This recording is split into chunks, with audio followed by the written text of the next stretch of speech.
விஸ்வரூப தரிசனம். இந்த நிகழ்ச்சிக்கு பிறகு வசுதேவர் தமது குலகுருவான கர்க முனிவரை நந்த மகாராஜாவின் இருப்பிடத்திற்கு சென்று கிருஷ்ணரின் வருங்கால வாழ்க்கையை ஜோதிட முறைப்படி கணிக்குமாறு கேட்டுக்கொண்டார்.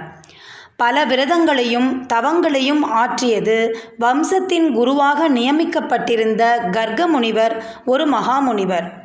கர்க முனிவர் நந்த மகாராஜாவின் இல்லத்தை அடைந்தபோது நந்த மகாராஜா அவரை கண்டு பெரும் மகிழ்ச்சியுற்று எழுந்து நின்று கைகூப்பி வரவேற்று தம் வணக்கங்களை தெரிவித்தார்.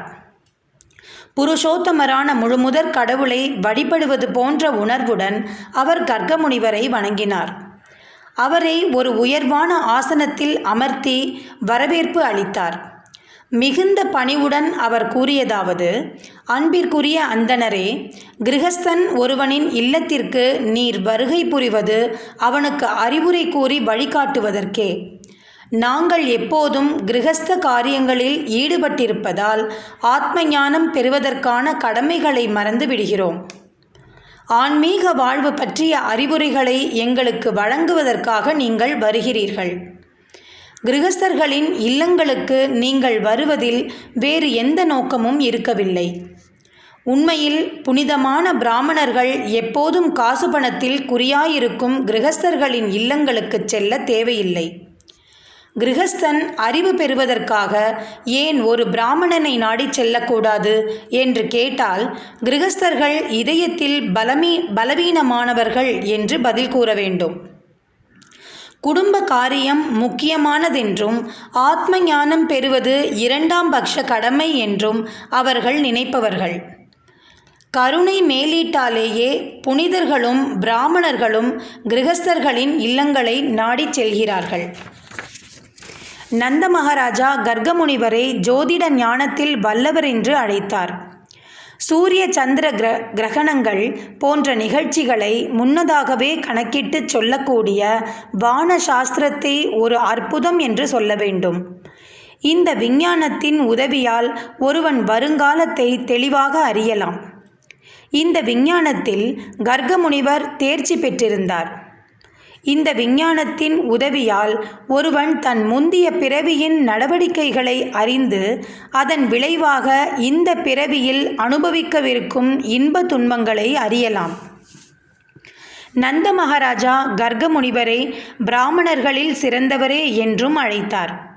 உன்னதமான பரம்பொருள் பற்றிய அறிவில் சிறந்த ஒருவர் பிராமணர் எனப்படுகிறார். உன்னதமான பரிபூரணத்தை அறியாத ஒருவன் பிராமணன் என ஒப்புக்கொள்ள மாட்டான். இதை குறிப்பதற்கான சரியான சொல் பிரம்மவிதாம் என்பதாகும். பரம்பொருளை நன்கறிந்தவன் என்பது இதன் பொருள். சிறந்த பிராமணன் மற்ற பிரிவினரான சத்திரியர்களுக்கும் வைசியர்களுக்கும் வாழ்வின் புனிதம் பெறுவதற்கான வழிமுறைகளை வகுத்து தரக்கூடியவன். புனிதம் பெறுவதற்கான நடவடிக்கைகளை சூத்ரர்கள் மேற்கொள்வதில்லை. பிராமணன் சத்திரியர்களுக்கும் வைசியர்களுக்குமான ஆன்மீக வழிகாட்டியாக கருதப்படுகிறான். நந்த மகாராஜா வைசியரானபடியால் கர்க முனிவரை முதல் தர பிராமணராக ஏற்றுக்கொண்டிருந்தார். எனவே அவர் தம் இரு வளர்ப்பு மகன்களான கிருஷ்ணரையும் பலராமரையும் புனிதம் பெறுவதற்காக கர்க முனிவரிடம் ஒப்படைத்தார். இந்த இரு சிறுவர்கள் மட்டுமின்றி மனிதராக பிறந்துள்ள எல்லோரும் பிறந்ததற்கு பின் தகுதி பெற்ற பிராமணர் ஒருவரை ஆன்மீக குருவாக ஏற்றுக்கொள்ள வேண்டியது அவசியம் என்று நந்த மகாராஜா கருதினார். நந்த மகாராஜா இவ்வாறு வேண்டிக் கொண்டதும் கர்க முனிவர் பதிலளித்தார்: இந்த இரு சிறுவர்கள், குறிப்பாக கிருஷ்ணர், புனிதமடைவதற்கான நடவடிக்கைகளை மேற்கொள்ளும்படி வசுதேவர் என்னை இங்கு அனுப்பியுள்ளார். நான் அவர்களின் குலகுரு. கிருஷ்ணர் தேவகியின் மைந்தன் என்று எனக்கு தோன்றுகிறது. கிருஷ்ணர் தேவகியின் மைந்தன் என்றும் நந்த மகாராஜாவின் பொறுப்பில் விடப்பட்டிருக்கிறார் என்பதையும் கர்க முனிவர் ஜோதிட கணிப்பில் மூலம் அறிந்தார். நந்தருக்கு இது தெரியாது.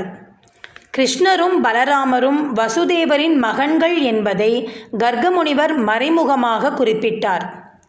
ரோகிணி அங்கிருந்ததால் பலராமர் வசுதேவரின் மகன் என்பது தெரிந்திருந்தது. ஆனால் கிருஷ்ணரை பற்றி நந்த மகாராஜா அறிந்திருக்கவில்லை. கிருஷ்ணர் தேவகியின் மைந்தன் என்பதை கர்க முனிவர் மறைமுகமாக குறிப்பிட்டார். புனிதம் தரும் நிகழ்ச்சியை தாம் நடத்தினால் கிருஷ்ணர் தேவகி வசுதேவரின் மைந்தன் என்பது இயல்பில் கொடியவனான கம்சனுக்கு தெரிய வரும் என்றும் கர்க முனிவர் நந்தருக்கு எச்சரித்தார். ஜோதிட கணிக்கின்படி தேவகிக்கு பெண் குழந்தை ஏற்பட முடியாது என்றாலும் தேவகியின் 8வது குழந்தை பெண் குழந்தை என்று எல்லாரும் எண்ணிக்கொண்டிருந்தார்கள். இவ்வாறு கர்க முனிவர் பெண் குழந்தை யசோதைக்கு பிறந்ததையும் கிருஷ்ணர் தேவகிக்கு பிறந்ததையும் அவை மாற்றப்பட்டதையும் நந்த மகாராஜாவுக்கு உணர்த்தினார். துர்காவாகிய அந்த பெண் குழந்தை கம்சனை கொல்லவிருக்கும் குழந்தை ஏற்கனவே எங்கோ பிறந்திருந்ததை அவனுக்கு கூறியிருந்தது. கர்கமுனி கூறினார், உன் குழந்தைக்கு நான் பெயரிட்டு அது கம்சனுக்கு தெரிய வந்தால் அப்பெண் குழந்தை தீர்க்க தரிசனமாக கூறியது நிறைவேறியதை அவன் அறிவான். அதனால் பெயர் சூட்டு விழா முடிவடைந்தவுடன் அக்கொடிய அரக்கன் வந்து இக்குழந்தையை கொல்லக்கூடும். இப்படிப்பட்ட கேடுகள் நேர்வதற்கு நான் பொறுப்பாக விரும்பவில்லை. கர்கமுனி பேசியதை கேட்ட நந்த மகாராஜா கூறினார், அப்படிப்பட்ட அபாயம் ஏற்படக்கூடுமென்றால் பெயர் சூட்டு விழாவை கோலாகலமாக நடத்தாமல் இருப்பது நல்லது. சுருக்கமான முறையில் வேத கீதங்களை இசைத்துவிட்டு புனிதப்படுத்தும் சடங்கை மேற்கொள்ளலாம். நாங்கள் இருமுறை பிறந்துள்ள பிரிவினைச் சேர்ந்தவர்கள். தாங்கள் வந்திருக்கும் இந்த நல் வாய்ப்பை நான் பயன்படுத்தி கொள்ள விரும்புகின்றேன். எனவே வெளிப்படையான ஆடம்பரமின்றி பெயர் சூட்டும் விழாவை தயவு செய்து நடத்துங்கள். பெயர் சூட்டு விழாவை இரகசியமாக கர்க முனிவரை கொண்டு செய்விக்க நந்த மகாராஜா விரும்பினார். நந்த மகாராஜா மிகுந்த ஆர்வத்துடன் தம்மிடம் வேண்டிக் கொண்டதை கருதி கர்க முனிவர் நந்தரின் கோசாலையில் இயன்றவரை இரகசியமாக பெயர் சூட்டும் சடங்கை செய்து வைத்தார். ரோகிணியின் மகனான பலராமர் குடும்பத்தினருக்கும் உறவினருக்கும் மிகவும் பிரியமானவராக இருந்தமையால் அவருக்கு ராம என்று பெயரிடப்பட்டது. வருங்காலத்தில் அவர் மிகுந்த பலசாலியாக விளங்கவிருந்ததால் பலராமர் என்று அழைக்கப்படுவார் என்றும் கர்கமுனி தெரிவித்தார். அவர் மேலும் கூறினார், உமது குடும்பமும் யதுக்களின் குடும்பமும் நெருங்கிய தொடர்பும் பிரியமும் கொண்டிருப்பதால் அவருக்கு சங்கர்ஷனர் என்ற நாமமும் வழங்கும். இவ்வாறாக கர்கமுனிவர் ரோகிணியின் மைந்தனுக்கு 3 நாமங்களை வழங்கினார். அவையாவன பலராமர், சங்கர்ஷனர், பலதேவர். ஆனால் பலராமரும் தேவகியின் கர்ப்பத்தால் தோன்றி பின்னர் ரோகிணியின் கர்ப்பத்திற்கு மாற்றப்பட்டவர் என்ற உண்மையை கர்கமுனிவர் மிகுந்த எச்சரிக்கையுடன் வெளியிடாமல் இருந்துவிட்டார். கிருஷ்ணரும் பலராமரும் உண்மையான சகோதரர்கள். ஆரம்பத்தில் இருவரும் தேவகியின் குழந்தைகளாக தோன்றியவர்கள். பின்னர் நந்த மகாராஜாவிடம் கர்கமுனிவர் கூறியதாவது, அடுத்த சிறுவனை பொறுத்தவரை அவன் பல யுகங்களில் பல உடல் நிறங்களை பெற்றிருந்திருக்கிறான். முதலில் அவனுக்கு ஏற்பட்ட நிறம் வெள்ளை, பின்னர் சிவப்பு, அதன் பின் மஞ்சள். இப்போது அவனின் நிறம் கருப்பு. அது தவிர அவன் முதலில் வசுதேவரின் மகனாக இருந்தமையால் அவனின் பெயர் வாசுதேவன் என்றும் கிருஷ்ணா என்றும் இருக்க வேண்டும். சிலர் அவரை கிருஷ்ணன் என்றும் சிலர் வாசுதேவன் என்றும் அழைப்பார்கள். ஆனால் ஒன்றை நீர் அறிய வேண்டும். இந்த பிள்ளை தனது பல்வேறான லீலைகளின் காரணமாக பற்பல நாமங்களை பெற்று பல்வேறான செயல்களை புரிந்திருக்கிறான். அக்குழந்தை கோவர்தனகிரியை தூக்குவதான அற்புத லீலையை புரியப்போவதின் காரணமாக கிரிதாரி என்றும் அழைக்கப்படுவான் என்பதை நந்த மகாராஜாவுக்கு கர்கமுனிவர் குறிப்பாக சொன்னார். கடந்த காலத்தையும் வருங்காலத்தையும் அறியக்கூடிய அவர் சொன்னார், அவரின் எல்லா செயல்களையும் நாமத்தையும் நான் அறிவேன், மற்றவர்கள் அறியார். எல்லா கோபாலர்களுக்கும் பசுக்களுக்கும் மிகவும் பிரியமானவனாக இக்குழந்தை திகழ்வான். பிருந்தாவனத்தில் அவன் புகழ் ஓங்கி இருக்குமாகையால் உமக்கும் எல்லா நலன்களும் பெருகும். அவர் இங்கு உறைவதால் பல இடையூறுகள் ஏற்பட்டாலும் பௌதீக ரீதியிலான கேடுகள் உன்னை அணுக மாட்டா. கர்கமுனிவர் மேலும் சொன்னார், பிரஜராஜனே, இக்குழந்தை அவரின் முன்பிறவிகளில் நன்றெறிக்குட்பட்ட மக்களை போக்கிரிகளிடமிருந்தும் திருடர்களிடமிருந்தும் பல முறை காப்பாற்றியிருக்கின்றான். உமது குழந்தை மிகவும் சக்தி வாய்ந்தவராகையால் அவரின் பக்தனாகும் எவனும் ஒருபோதும் பகைவர்களின் தொல்லைகளுக்கு ஆளாக மாட்டான். தேவர்கள் விஷ்ணுவால் எப்போதும் ரட்சிக்கப்படுவது போல உமது குழந்தையை நாராயணர் எப்போதும் பாதுகாப்பார். இந்த குழந்தை சக்தியிலும் அழகிலும் எல்லாவற்றிலும் முழுமுதற் கடவுளான நாராயணருக்கு சமமாக நிறைவு பெற்று விளங்கும்.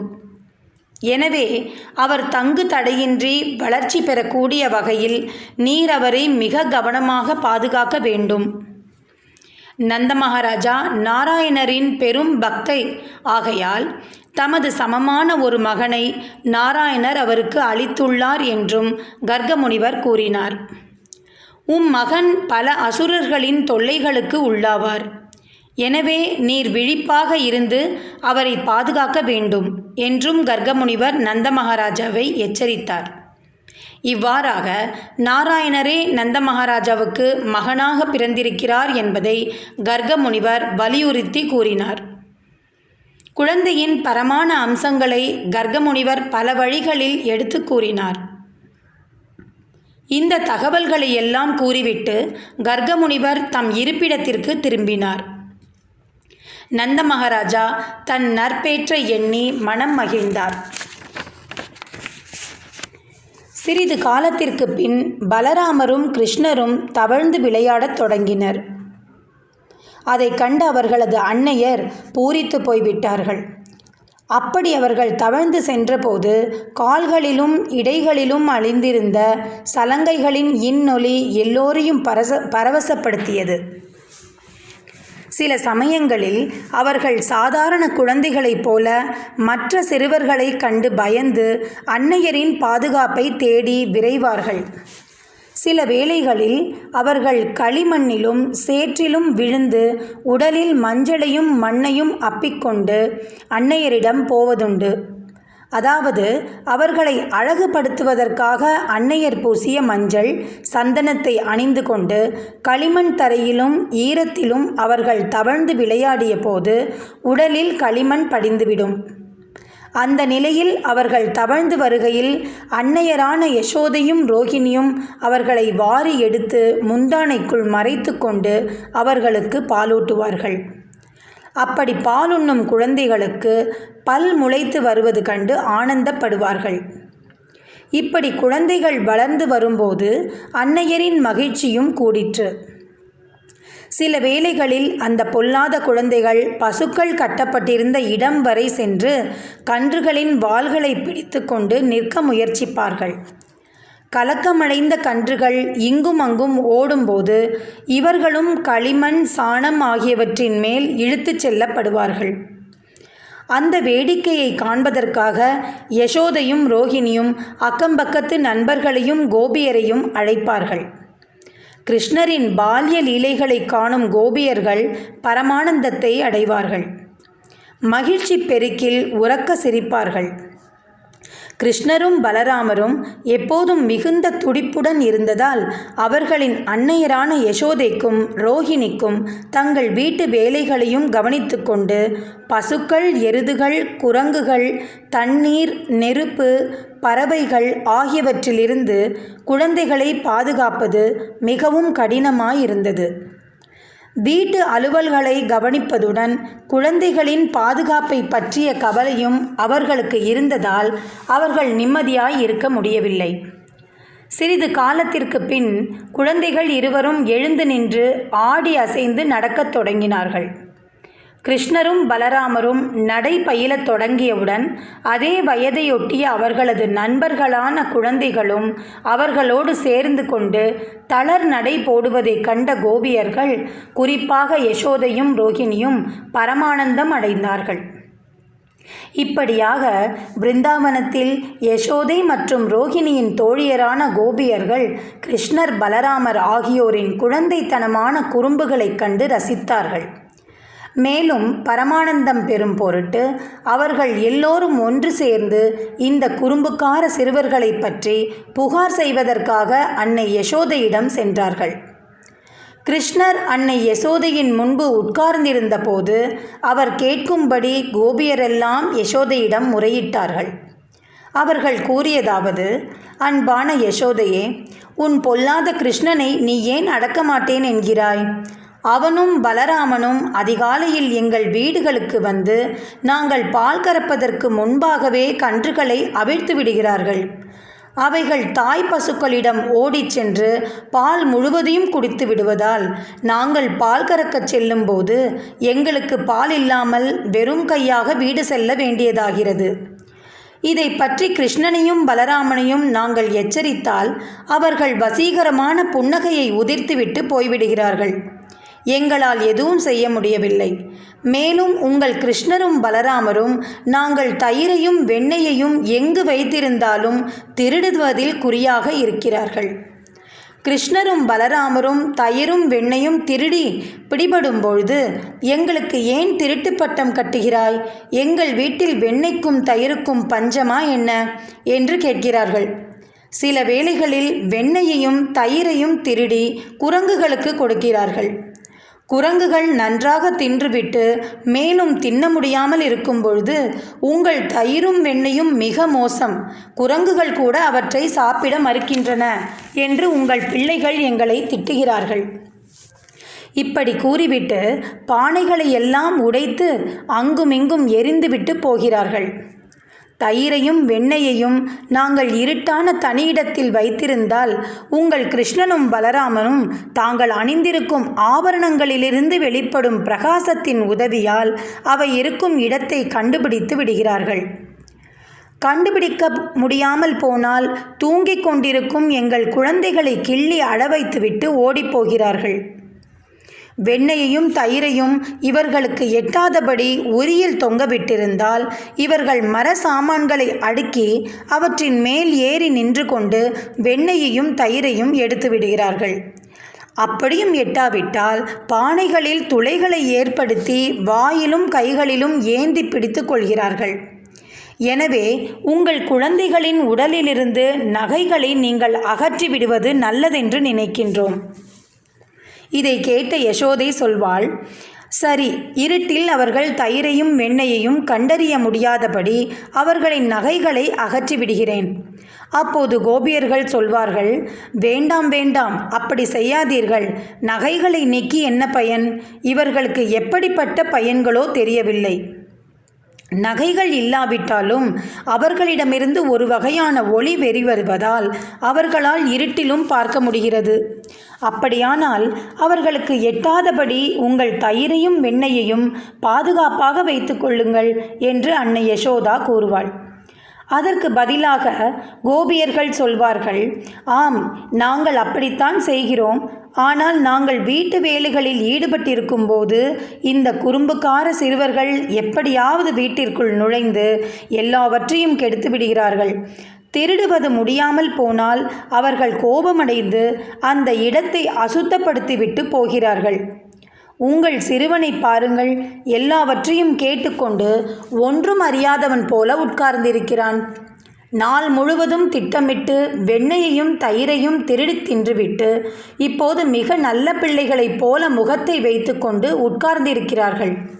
புகார்களை கேட்ட அன்னை யசோதை தன் மகன் தண்டிக்க எண்ணிய போது அவரின் பரிதாபமான முகத்தை பார்த்து சிரித்துவிட்டு தண்டனை தரும் எண்ணத்தை கைவிட்டாள்.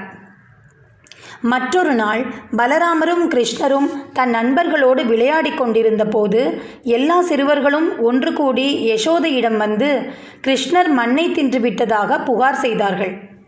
இதை கேட்ட யசோதை கிருஷ்ணரின் கையை பிடித்து கொண்டு சொன்னாள்: அன்பான கிருஷ்ணா, தனியாயிருக்கும்போது நீ ஏன் மண்ணை தின்றாய்? இப்போது பார், உன் நண்பர்களும் பலராமரும் உன்னை பற்றி புகார் செய்கிறார்கள். கிருஷ்ணர் தாயிடம் பயம் கொண்டு கூறினார், இல்லையம்மா, இந்த பையன்களும் அண்ணன் பலராமனும் என்னை பற்றிய பொய்யெல்லாம் பேசுகிறார்கள். நான் மண் தின்னவே இல்லை. இன்று விளையாடும்போது பலராமனுக்கு என் மேல் கோபம் ஏற்பட்டதால் அவரும் சிறுவர்களுடன் சேர்ந்து கொண்டு என்னை பற்றி புகார் செய்கிறார். நீ என்னை அடிக்க வேண்டும் என்பது அவர்களின் நோக்கம். அவர்கள் சொல்வது உண்மை என்று நீ எண்ணினால் நான் வாயை திறந்து காட்டுகிறேன். நீயே பார்த்துக்கொள். சரி, நீ மண்ணை தின்னவில்லை என்றால் உன் வாயை திற பார்க்கலாம் என்றாள் அன்னை யசோதை. புருஷோத்தமரான முழுமுதற் கடவுளை அவரின் அன்னையான யசோதை அவ்வாறு பணித்தவுடன் அவர் ஒரு சாதாரண சிறுவன் செய்வது போல தன் வாயை திறந்தார். அப்போது அன்னை யசோதை அந்த வாயினுள் படைப்பின் முழு சிறப்பையும் கண்டாள். எல்லா திசைகளிலும் விரிந்திருந்த விண்வெளி, மலைகள், தீவுகள், கடல்கள், சமுத்திரங்கள், கிரகங்கள், காற்று, நெருப்பு, சந்திரன், நட்சத்திரங்கள் ஆகிய எல்லாவற்றையும் யசோதை கண்டாள். சந்திரன் மற்றும் நட்சத்திரங்களுடன் பூதங்கள் எல்லோவற்றையும், நீர், ஆகாயம், அதற்கப்பால் பறந்திருக்கும் தூய வெளியையும், முழுமையான அகங்காரத்தையும், புலன்களின் பெருக்கத்தையும், புலன்களின் ஆளுநரையும், எல்லா தேவர்களையும், புலன்கள் நுகரும் பொருட்களான ஒலி, வாசனை போன்ற பலவற்றையும், இயற்கையின் முக்குணங்களையும் அவள் கண்டாள். எல்லா உயிரினங்களும் நித்தியமான காலமும், பௌதீக இயற்கையும், ஆன்மீக இயற்கையும், செயற்பாடுகளும், உணர்வும், முழு படைப்பின் பல்வேறான வடிவங்களும் அவரின் வாயினுள் இருப்பதை யசோதா கண்டாள். பிரபஞ்ச படைப்புக்கு தேவையான எல்லாம் தன் குழந்தையின் வாயினுள் இருப்பதை அவள் காண முடிந்தது. அவள் கிருஷ்ணரை தன் மடியில் வைத்துக்கொண்டு அவருக்கு பாலூட்டுவதையும் அதன் வாயினுள் கண்டாள். இதையெல்லாம் பார்த்தபோது அவள் வியப்பால் அதிர்ந்து போய், தான் கனவு காண்கிறோமா அல்லது உண்மையாகவே அசாதாரணமான ஒரு காட்சியை காண்கிறோமா என்று எண்ணி ஆச்சரியப்பட்டாள். அது கனவாக இருக்க வேண்டும் அல்லது முழுமுதற் கடவுளின் மாயா லீலையாக இருக்க வேண்டும் என்று அவள் முடிவு செய்தாள். அப்படிப்பட்ட அசாதாரணமான காட்சிகள் தோன்றியதால் தனக்கு சித்த பிரமை ஏற்பட்டு விட்டதோ என்றும் எண்ணினாள். பின்பு அவள் எண்ணினாள், அது என் குழந்தை பெற்றுள்ள உயர் நிலை அறிவு காரணமாக ஏற்பட்டிருக்கலாம். எனவே அவனின் வாயில் நான் கண்ட தோற்றங்கள் என்னை திகைக்கச் செய்கின்றன. உடல் தோற்றத்தையும் உடல் சார்ந்த உடைமைகளையும் நமக்கு அளிக்கும் முழுமுதற் கடவுளுக்கு நான் என் வணக்கங்களை செலுத்த வேண்டும். எவரின் மாயா சக்தியால் நந்த மகாராஜாவை என் கணவர் என்றும், கிருஷ்ணரை என் மகன் என்றும், நந்த மகாராஜாவின் உடைமைகளையெல்லாம் எனக்கும் உரியவை என்றும், கோபாலர்களும் கோபியர்களும் என் பிரஜைகள் என்றும் எண்ணுகிறேனோ அவருக்கு நான் என் பணிவான வணக்கங்களை செலுத்துகின்றேன். இந்த தவறான எண்ணங்களெல்லாம் உன்னதமான பிரபுவின் மாயா சக்தியினால் ஏற்படுபவை. என்னை அவர் எப்போதும் பாதுகாக்க வேண்டுமென்று பிரார்த்திக்கிறேன். அன்னை யசோதை இவ்வாறான உயர் தத்துவ விசாரணைகளில் ஈடுபட்டிருந்த போது பிரபுவான கிருஷ்ணர் அவளின் தாய் அன்பு பெருகும் வகையில் தன் உள்ளுரை சக்தியை மீண்டும் விரிவுபடுத்தி காட்டினார். உடனடியாக அன்னை யசோதை தன் தத்துவ விசாரணைகளை எல்லாம் மறந்துவிட்டு கிருஷ்ணரை தன் சொந்த குழந்தையாக ஏற்றுக்கொண்டு அவரை மடியில் எடுத்துக்கொண்ட போது தாய் பாசம் அவளின் பெருக்கெடுத்தது. அவள் எண்ணலானாள், ஸ்தூலமான அறிவின் துணையால் மக்கள் கிருஷ்ணரை அறிவது துர்லபம். ஆனால் உபனிஷத்துக்கள், வேதாந்தம், யோக முறைகள், சாங்கிய தத்துவம் ஆகியவையின் மூலம் அவரை அறிய முடியும். பின்னர் அவள் புருஷோத்தமரான முழுமுதற் கடவுளை தான் பெற்றெடுத்த சொந்த மகனாக கருதி மகிழ்ந்தாள்.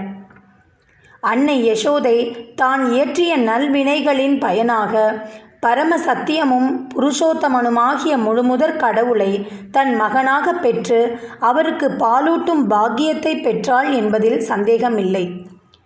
அதுபோலவே நந்த மகாராஜாவும் கிருஷ்ணரை தன் மகனாக பெற்று அவர் தன்னை தந்தை என்றழைப்பதற்கு பெரும் யாகங்களையும் புண்ணிய காரியங்களையும் செய்திருக்க வேண்டும். ஆனால் கிருஷ்ணரின் உண்மையான தாய் தந்தையரான தேவகியும் வசுதேவரும் அவரின் பால்ய லீலைகளைக் கண்டு பரமானந்தம் அடையும் வாய்ப்பை பெறவில்லை என்பது அதிசயிக்கத்தக்கது. கிருஷ்ணரின் பால்ய லீலைகளை இன்றும் பல மகான்களும் புனிதர்களும் போற்றுகிறார்கள்.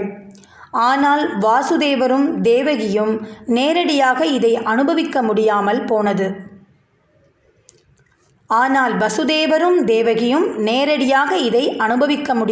போனது. இதற்கான காரணத்தை பரீட்சித் மகாராஜாவுக்கு சுகதேவ கோஸ்வாமி பின்வருமாறு விளக்கினார். பசுக்களில் சிறந்தவரான துரோணரும் அவரின் மனைவியான தராவும் வம்ச விருத்தி செய்யும்படி பிரம்மதேவனால் பணிக்கப்பட்ட போது அவர்கள், தந்தையே, நாங்கள் ஆசையை வேண்டுகிறோம் என்று கேட்டுக்கொண்டார்கள். துரோணரும் தராவும் பிரம்மனிடம் வேண்டி பெற்ற வரமாவது, அவர்கள் பிரபஞ்சத்தில் மீண்டும் பிறக்கும்போது உன்னதமான பிரபுவாகிய கிருஷ்ணர் தனது வசீகரமான குழந்தை உருவில் அவர்களின் முழு கவனத்தையும் செலுத்தும்படி அவர்களிடம் வரவேண்டும். அவர்களுடன் கிருஷ்ணர் நிகழ்த்தும் பால்ய லீலைகளை கேட்ட மாத்திரத்தில் எவரும் பாபசாகரத்தை கடக்கும் அளவுக்கு சக்தி வாய்ந்ததாக அவர்களுக்கும் கிருஷ்ணருக்கும் ஏற்படும் தொடர்பு அமைய வேண்டும். பிரம்மன் அந்த வரத்தை அளித்ததால் துரோணர் பிருந்தாவனத்தில் நந்த மகாராஜாவாகவும் தரா அவரது மனைவியான யசோதையாகவும் தோன்றினார்கள். இவ்வாறு நந்த மகாராஜாவும் அன்னை யசோதாவும் புருஷோத்தமராகிய முழுமுதற் கடவுளை தன் மகனாக பெற்று அவரிடம் தூய்மையான பக்தியை செலுத்தினார்கள். கிருஷ்ணரின் கூட்டாளிகளான கோபாலர்களும் கோபியர்களும் கிருஷ்ணரிடம் பல்வேறு வகைகளில் அன்பு செலுத்தினார்கள். பிரம்மனின் வரத்தை பூர்த்தி செய்வதற்காக பிரபுவாகிய கிருஷ்ணர் தமது முழு வியாபகமான பலராமருடன் தோன்றி பல்வேறான பால்ய லீலைகளை நிகழ்த்தி பிருந்தாவனவாசிகளை பரமானந்தத்தில் திளைக்கச் செய்தார்கள். பக்தி வேதாந்தா எழுதிய கிருஷ்ணா என்னும் நூலின் 8வது அத்தியாயமான விஸ்வரூப தரிசனம் இவ்வாறு நிறைவு பெறுகிறது.